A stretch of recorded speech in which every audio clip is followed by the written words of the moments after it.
What's up, guys? My name is Quatez, and this is Man-Made Thoughts. And I'm back here with yet another comic book review.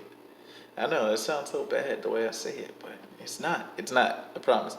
So this is not a bad issue of Iron Man. And full disclosure, I am not an Iron Man fan. I am not. I'm not. I'm a Spider-Man fan, and I have a couple of those to review. But anyway, not a Spider-Man fan.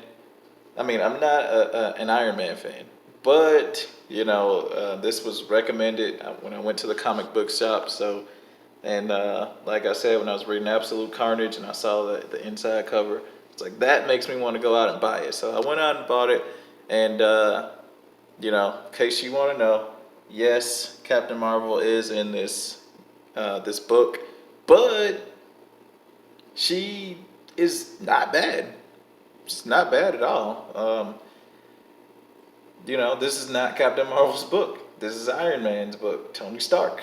So, the premise going forward from here is that Tony has died, like he's dead, but he was somehow able to clone himself and then download his consciousness into that clone of himself. So it kind of makes him more AI than man. And I feel like with comics, there's always the one guy. Like the one guy who inspires the other one guy. But anyway, the first one guy, he always says, I'm going to take the man and put it in front of the other thing that this person is. Like, you know, Batman, we had the man bat transformation. And then you got Spider-Man, you had the man spider where he grew like four more arms and all that stuff. He was just a raging spider beast. But you know, now it's just more like ever since like the extremist storyline with Tony Stark, because I'm kind of versed in Iron Man. I'm not gonna lie, but ever since that extremist storyline, we're getting more of this. Is Tony the man or is he the machine? Is he blurring the lines because he's more cyborg than he's more cybernetic than man? So this actually is a pretty interesting storyline. I know I was watching another video and they were talking about the parallels between like transgender rights and all that stuff. I didn't see it. What I mostly got from it is more like the Matrix, where it was like what, the Animatrix. There was one where the robots were they were trying to be more human, and humans didn't want it. They were killing robots in the streets and all that stuff. So the robots, I mean, all they could do was go underground and wait for humans to die out so they could plot their revenge. So I feel like this should be called, Tony Stark, Iron Man, Rise of the Robots, because literally there's a lot to unpack in this issue. There's a lot to unpack.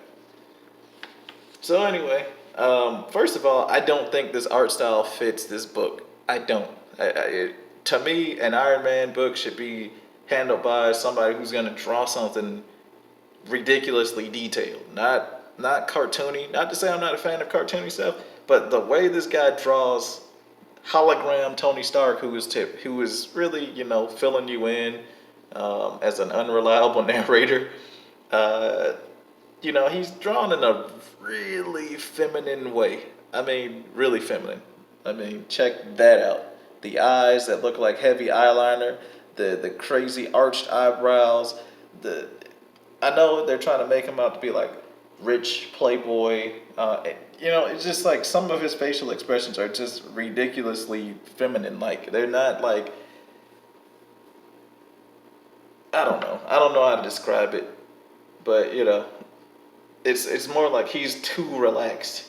He's too relaxed, and it comes more. It's not that manly, but anyway, he's filling you in on the story thus far, and how he went to Asgard and he was fighting and all that stuff. But anyway, Carol Danvers comes up and she actually looks like a woman.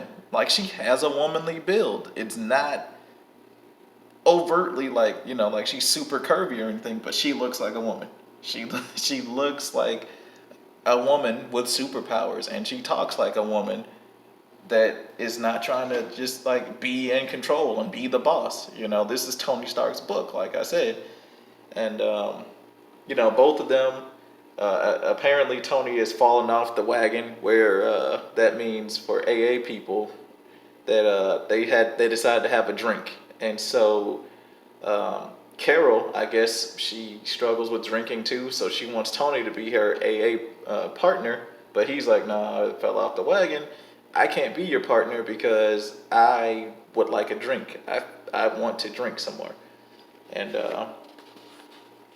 yeah. So anyway, like I said, it's literally like Ghost in the Shell, pretty much. A guy with a techno suit, like a stealth suit, sneaks in the Stark tech, and one of his guards, she shoots him in the back. He electrifies her. They fight in there, and then he steals the memory engrams. So basically, there are these little. There's a memory cube that Tony left for himself to be able to put all of his conscious into his body, and Spy Master came with a cloak and he jumped in, stole it, and then he started sending Tony Stark bots out there. Okay, standard corporate espionage tactical stuff that you would see out of Ghost in the Shell. Like literally, it's literally a scene out of Ghost in the Shell. But we get to this. I feel like this is more because there's like three stories going on in this book at one time. You've got that thing with the Tony Stark about the guy stealing the technology. Then you've got this story right here about the androids, and this is Joe Costa. I want to call her Yo Costa though. I feel like that works well. And anyway, she's going shopping, and she's pretty much like, I thought you'd be mad at me because I decided to leave Stark Unlimited, and but I guess we can still hang out. And she's like, no, no, no, no. This is all right. And anyway, they're talking about Tony and how he's downloaded his consciousness inside of this clone of himself, and so they don't know what that is. Like, what is he? Does that make him artificial intelligence, or does that make him, still human? And so that's what literally Janet is asking Yocasta about. And when they talk about it, she's obviously harboring issues with Tony because he killed Friday by putting her in an AI, as an AI instead of keeping her in her own body. So this upsets her, and she's like, "Of course you don't, Janet.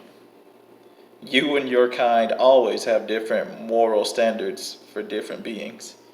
But let me take a time out. This commercial break right here, that is a really cool shirt. I want that shirt. I really want it. This is a cool shirt. And I'm probably going to try to go out there and find it.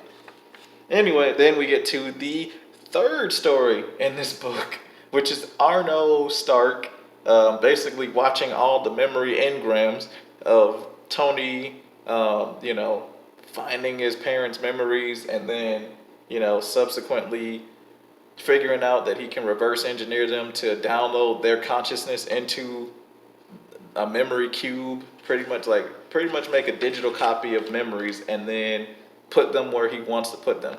So then we get back to the Tony Stark, Captain Marvel fight going on above the city. Pretty dynamic stuff. I mean, it's not bad. It really isn't. But like I said, this is the most interesting stuff here. This. So basically, two bots, I guess, if we want to call them bots, Borgs, droids, whatever you want to call them. They come into a bar that's a secret bar that only robots know about. And they're wearing their skin disguises. And this guy right here is just like, why are they in here with it? They got some nerve showing up with that skin on. And Jocasta is like, I'm gonna go help them because you guys are being classist right now because they can be what they want to. It's a robot only bar. Clearly they're robots getting into this place, but they're getting flack from these other bots and all that stuff. So she comes over, she talks to them and everything, and then they're like, "Oh yeah, thanks to your work with the Robot Rights Act, we can do whatever we want. We can look as human as we want to, but we're still robots." And so, they're happy to see her and all that stuff. She goes back to the dude she's with, and he says something interesting because she's talking about thinking about getting upgrades, which is kind of like, I feel like when women are like, "I think I need bigger boobs," or, "I wonder if my butt was bigger. What would you think?" Because she's just like thinking over here. "I'm just thinking about exceeding my current programming, bettering myself." And he's like, "Upgrades? Don't be ridiculous. You're perfect just the way you are." And then he talks about, what might be reasonable. I feel like that's a pretty human conversation for two robots to be having. He says, "I mean, some minor upgrades could be cool. I guess, like jet boots." Mm-hmm. She's not really listening. "If Stark can have boot jets in his armor, then there's no reason you couldn't have them too." What is Iron Man, anyways? Armor's just a layer of awesome robotics with useless fleshy stuff in the middle, instead of more robot. So this was interesting. I read this thing like 3 times already. Because I had to make some sense out of this story. But he's basically saying well, I guess it brings up the theme of, like I said, what is Iron Man now? What is he? Is he the armor, or is he the man behind the armor? The bot, he thinks that it's cool that he would like the armor to be self-sufficient. He doesn't really care about the human inside of it, but he thinks that the technology is cool by itself. But if you have a man who is more, I guess, AI, he's more machine than man now at this point, behind a suit of armor that's also a machine, then is that really bad? Like, would he be able to come into this bar? Can he see the world the same way that they see him? Then we go back to Arnold Stark. I'm going to skip some pages for copyright issues. Anyway, the day is saved because they do the thing. And then they get the thing back with Tony Stark's memories. And then they're able to pull him back.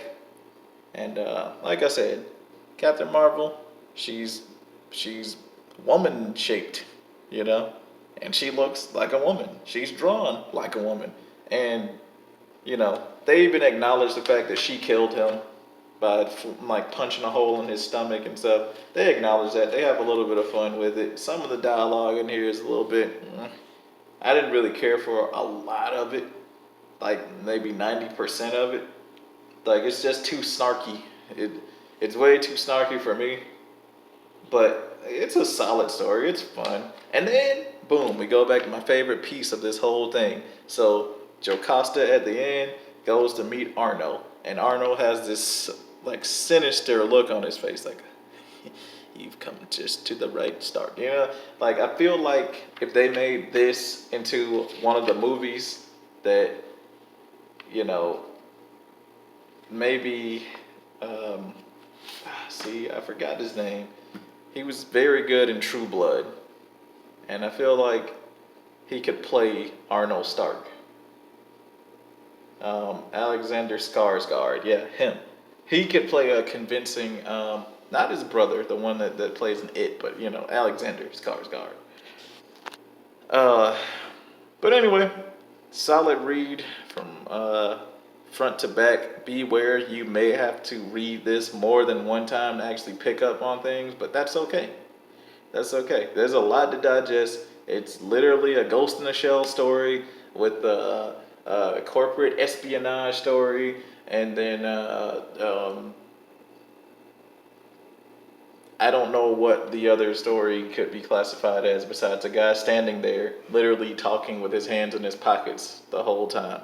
But anyway, yeah, Captain Marvel's not annoying in this book. Some of the dialogue is cringy, but I see what they're trying to do. They're trying to set up this whole world of what is man and what is machine.